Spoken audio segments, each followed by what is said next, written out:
This is Courtney Wilson, OCH exercise specialist and ACE health coach. I'm just gonna demonstrate a few body weight exercises that you can do at home. So the first one is gonna be a row. I'm gonna show you two exercises: a row that you can do in the chair, body weight, and then a lateral raise. A lot of people think that real lateral raise just works the back of the shoulders, but it also works the upper back if you squeeze the shoulder blades together. So I'm gonna show you a real lateral raise, bent over in the chair. So first I'm gonna show you a side position. You sit in the chair, you're gonna bend at your waist. You don't look up or down, you look kinda out in front. And you hold your arms up, thumbs pointed up, keep a slight bend in the elbow. What you're gonna do is you're gonna drop the elbows down and then bring them back up to shoulder level. When you bring them up to shoulder level, you squeeze the shoulder blades together. And then when you drop the arms down, you release them. So it's up, squeezing the shoulder blades, and then down, up and down. So I'm gonna show you a front view now. So same thing, slightly bent elbows, dropping the shoulders down. You're gonna bend at the waist, looking forward, going up, squeezing the shoulder blades, and then down. So there's one back exercise. You can do this one or the other one, but don't do both of them. So you just select the one you want to use. So the other one is just sitting in the chair. You're gonna hold the arms out in a reaching forward position, slight bent elbows, and you pull the arms back and you squeeze the shoulder blades, and then you push the arms back out. So you're pulling and you're pushing. So every time you pull your arms back, you squeeze the shoulder blades together, and you can release. So I'm gonna show us the side view now. So, and you can sit upright with back on the chair. Slight bent elbows, squeezing the shoulder blades as you pull back, and then going forward, back and forward. So this will work your upper back too. So choose one or two, don't do both of them. Just whichever one's more comfortable. So now we're gonna go to the exercise for the chest. So I'm gonna show you two ways to do it. Make sure it's on a stable surface. I'm gonna come over near this door for a while. So it's a push-up. But some people starting out can't do a push-up strictly on the floor, so I'm gonna do it on the wall. So, sorry. I'm gonna put both hands kind of close together, about shoulder width, and both feet together. It's kind of, you're gonna keep your body in a diagonal straight line.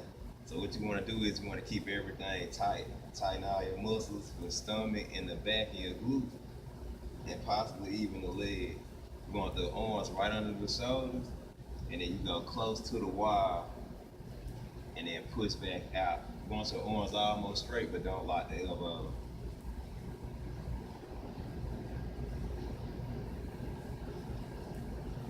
Now, you can go a little wider with your arms, and that'll work the shoulders more, but you have to be careful about going too wide, because you put strain on your shoulder.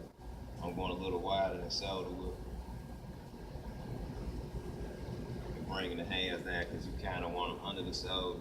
Make sure not to drop your hips though. You don't want to drop your hips when you do a push-up because you can hurt your lower back.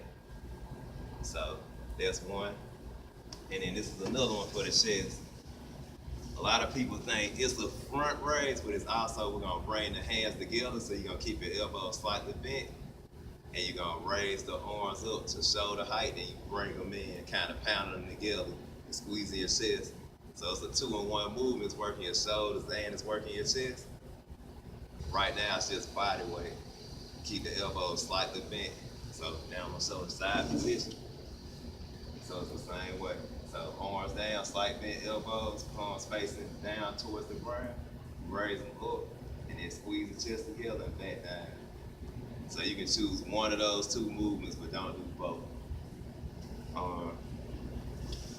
Last exercise is gonna be a squat. So you can use the chair, and that's probably the best way to do it starting out. You can have your feet about hip width apart or shoulder width apart. So I have my feet slightly turned out, and you're gonna sit back, so you're gonna hinge at the hips. So I'm gonna show a front view and then a side view. If you need to balance, you can hold your arms out. You don't wanna look up or down, you wanna find something that you can fix your eyes on at eye level and look at it and keep that chest out. So you're gonna sit back, and you can sit down on the chair and then come back up, but don't lock the knees all the way. That'll keep tension on your muscles. If you wanna work the muscles even more, don't sit directly on the chair. just hover above it and then come back up. When you sit back and doing the squat, you want to make sure you keep the knees behind the feet if possible. So you do that by hinging at the hips.